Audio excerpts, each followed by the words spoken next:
Support comes from the Missouri Forest Products Association. Missouri produces wood pallets, railroad ties, white oak barrels, hardwood floors, and more.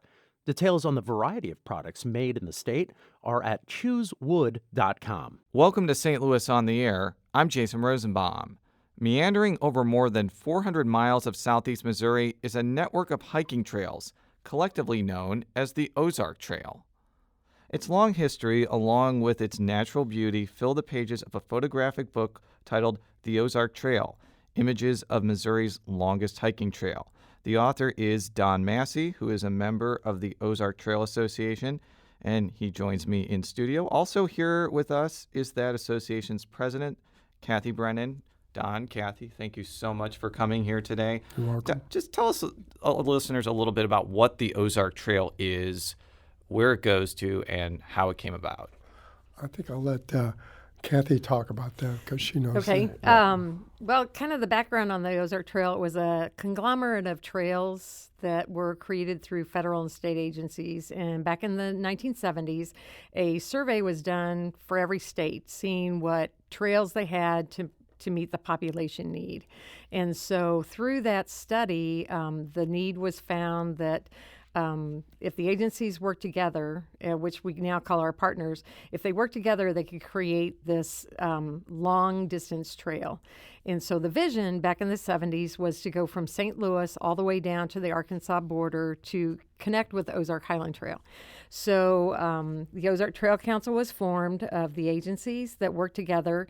And the Ozark Trail Association didn't come into fruition until 15 years ago. So before that, the agencies worked together, and they slowly saw how the areas or the sections were connected. And in 2007, the one connection that was significant was the Middle Fork John Roth Memorial section. That was 25 miles that made the Ozark Trail into the country's one of the top 10 long-distance trails in the nation. So with that distinction, people don't have to go out of the state. They can just, even from St. Louis or Kansas City or Springfield, drive to Onondaga State Park, get on the trail, go down 240 miles till they get off at the 11-point section. And some of that is the most remote, rugged. You're not going to find anybody on the trail. Well, how do some of these trails come to be? Because when I ran on trails in Columbia, I thought, well, these trails have been here since the beginning of time. But after doing research on it, sometimes it's a pretty arduous process to get these trails up and running, so to speak. So, and it's not a simple process. We're just finishing up a 13-year trail project down in the Ozark National Scenic Riverways, state parks of Current River and Echo Bluff, and also in the Pioneer Backcountry. And that project was a vision that was started before the 13 years when we put boots on the ground. And so it's a process. It's the land managers who own the land have to approve it. They have to look at it. And it's not easy. You have to look at grade. You have to look at the land. You have to, now with funding even, you have to build sustainable trail. So trail that was built back in the 70s that people are experiencing on the Ozark Trail, like the Berryman section, was built by the CCC. So it's a decades-old trail that we've gone in and done reroutes on, but it's still, you can see that it's not up to snuff as the standards today. So it's a long process, but it's one, when it gets there, the end result is a walk in the woods. Well, Don, I wanted to talk with you about your experience on this trail. A lot of the photos, I believe, were taken by you, first of all. All of them. All of them. Mm-hmm. So what's it like to walk or bike ride or whatever on this trail? Walk me through the experience of being on the Ozark Trail. I have been a photographer for quite a number of years. And I started with the Ozark Trail, I guess, 20 years ago. And I kind of had a vision to photograph it since there were a lot of nice spots on the trail. That being said, I had a lot of big, heavy camera equipment, so I couldn't carry my backpack and the camera equipment, so I had to do kind of sorties into the trail to photograph the premier spots.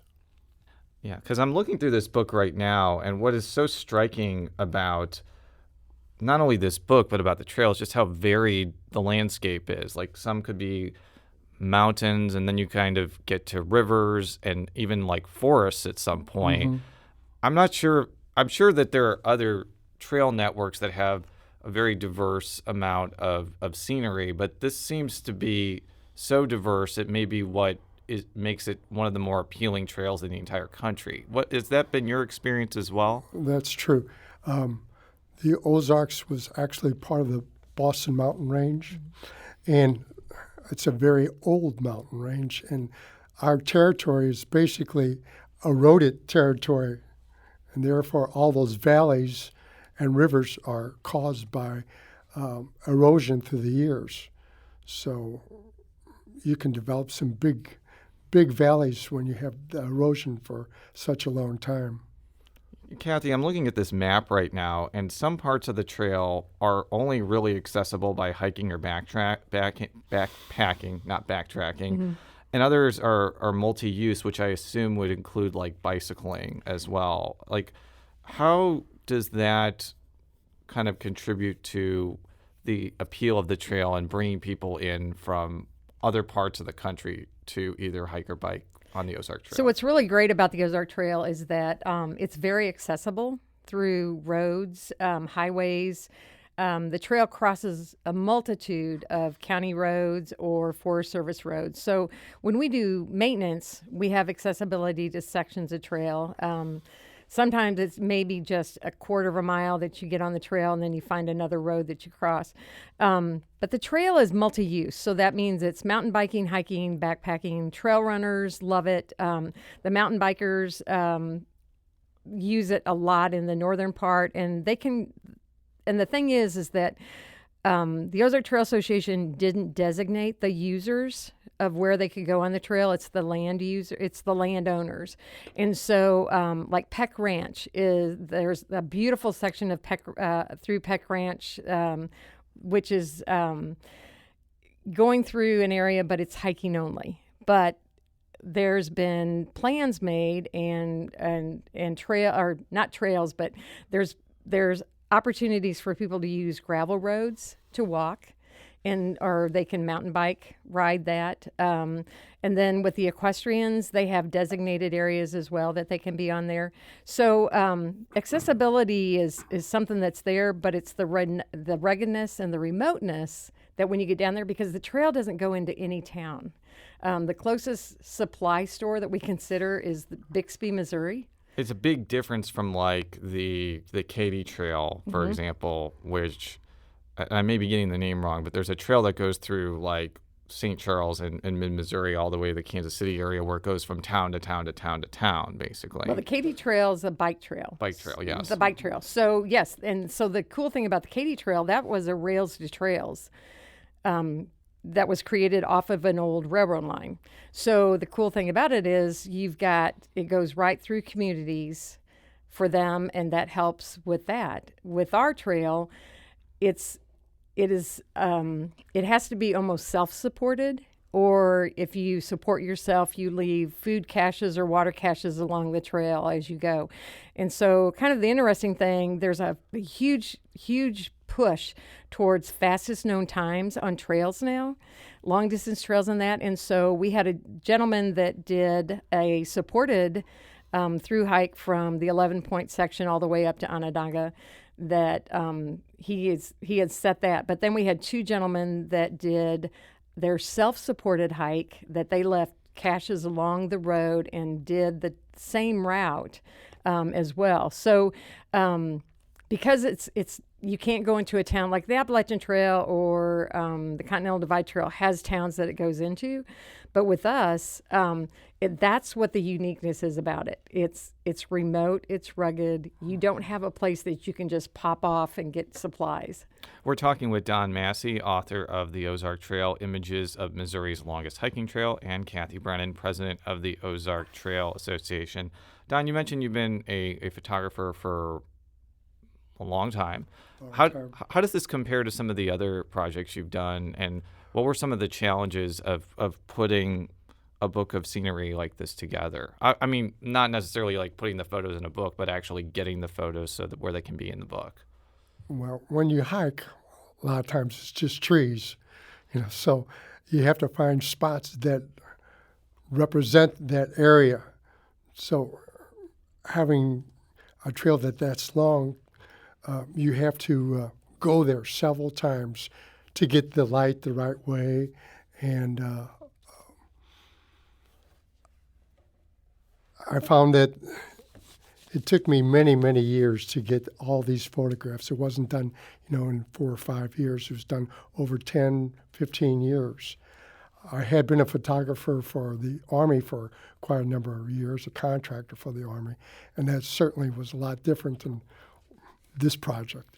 What time of day do you usually photograph some of these pictures? Obviously, some are clearly during the day and some are at dusk.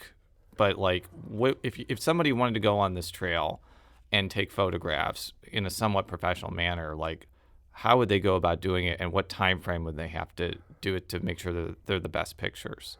I would say the first thing you need to do is determine the area that you want to photograph, and then look at the sun, whether the sun's going to be falling on it in the morning or the evening. And then you can kind of go there and see if that is the right time to photograph. If not, then you have to come back another time. And while you go there, sometimes you can see other features that you didn't even realize were there. Kathie, you mentioned maintaining the trail. I'm interested in what goes involved into maintenance of a trail that is as rugged as this one. I mean, what sort of issues crop up? Like, where do people find money if it's required? Yep, it's required. I assume that people aren't going to just maintain a trail out of the goodness of their heart. So explain sort of the maintenance process of the Ozark Trail. The great thing about the Ozark Trail is that we have an adopted trail program. And so with that program, volunteers can sign up and adopt sections of the Ozark Trail. And it can be anywhere from a trailhead up to, I think I have one volunteer that maintains 12 miles within the 11-point section. And so that is our army of volunteers that claim their own section of the Ozark Trail. But we also do weekend maintenance events that we go out and gather at a spot and then take care of the Ozark Trail.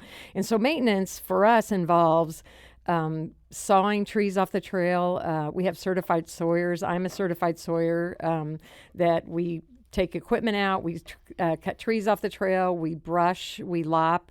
Because of users and depending on the section, we have to look at the trail width. If it's foot only, there's one specification. If it's backpackers and mountain bikers, another. And then if it's horses, it's a much larger corridor. So when you asked about funding. So funding-wise, we receive very little funding from federal and state agencies. We are a non-for-profit organization, so the money that we raise is essentially through donations, membership. We do fundraising events. We have a mountain bike race that's coming up the last of September called the One-Eyed Dog Mountain Bike Race that will be out of Council Bluff Lake.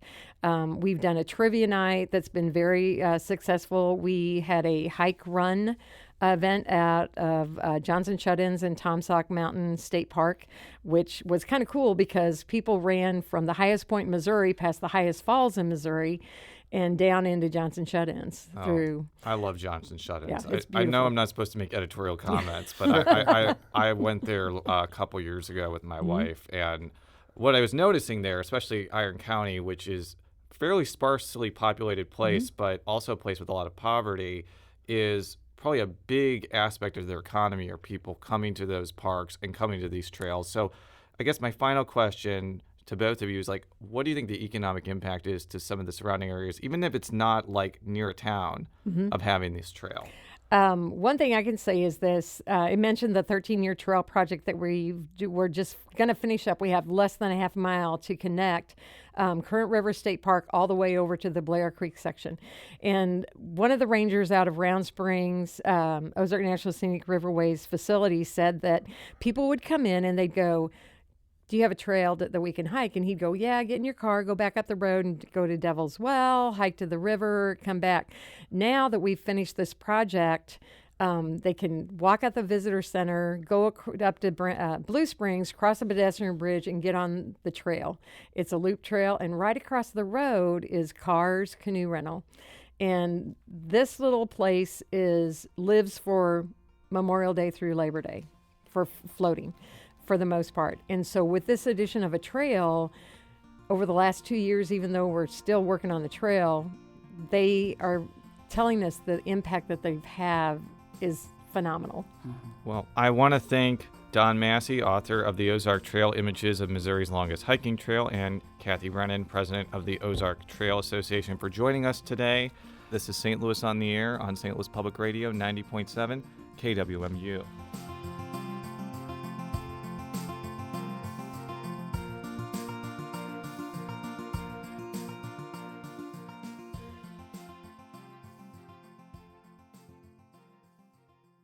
Support comes from the Missouri Forest Products Association. Missouri produces wood pallets, railroad ties, white oak barrels, hardwood floors, and more. Details on the variety of products made in the state are at choosewood.com.